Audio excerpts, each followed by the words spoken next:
शिव तांडव स्तोत्र की रचना के विषय में कुछ पौराणिक मान्यताओं के अनुसार कहा गया है कि रावण भगवान शिव के सबसे महान भक्त था।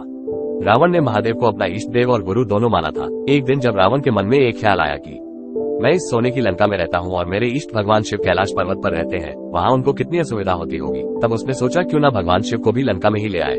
ये सोचकर रावण कैलाश पर्वत की ओर चला। वो कई तरह के सोच विचार करते हुए कैलाश पर्वत की सीमा में पहुंचा। तभी उसने देखा कि सामने से भगवान शिव के वाहन नंदी जी आ रहे थे। नंदी ने शिव भक्त रावण को प्रणाम किया, लेकिन रावण ने अहंकार वश कोई जवाब नहीं दिया। फिर रावण ने नंदी जी को पशु बताकर उनका अपमान किया और फिर रावण ने नंदी जी को बताया कि वो भगवान भोलेनाथ को लंका ले जाने के लिए आया है। नंदी ने कहा भगवान को कोई उनकी इच्छा के विरुद्ध कहीं नहीं ले जाया जा सकता।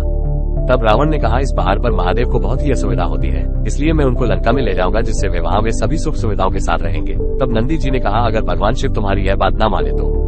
रावण को अपने बल पर घमंड था। रावण ने कहा अगर भगवान शिव न माने तो मैं पूरा कैलाश पर्वत ही उठाकर ले जाऊंगा। ऐसा कहकर उसने कैलाश पर्वत को उठाने के लिए अपना हाथ एक चट्टान के नीचे रखा। भगवान शिव कैलाश पर्वत पर बैठे ये सब देख रहे थे। कैलाश हिलने लगा। सभी रुद्रगण भयभीत हो गए, परंतु भोलेनाथ शांत बैठे रहे।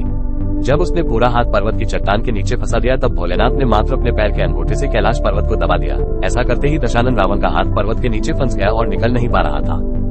फिर दशानन रावण बहुत जोर जोर से रोने लगा और महादेव को पुकारने लगा। इसी दशा में उसने रोते हुए शिव तांडव स्तोत्र की रचना की और वह शिव तांडव स्तोत्र गाने लगा। रावण के शिव तांडव स्तोत्र गाने से पूरा ब्रह्मांड हिलने लगा। तांडव स्तोत्र सुनकर भगवान भोलेनाथ रावण पर बहुत प्रसन्न हुए और अपना पैर का अंगूठा पहाड़ पर से हटा लिया, जिससे रावण को बहुत शांति मिली और वह लंका वापस लौट गया।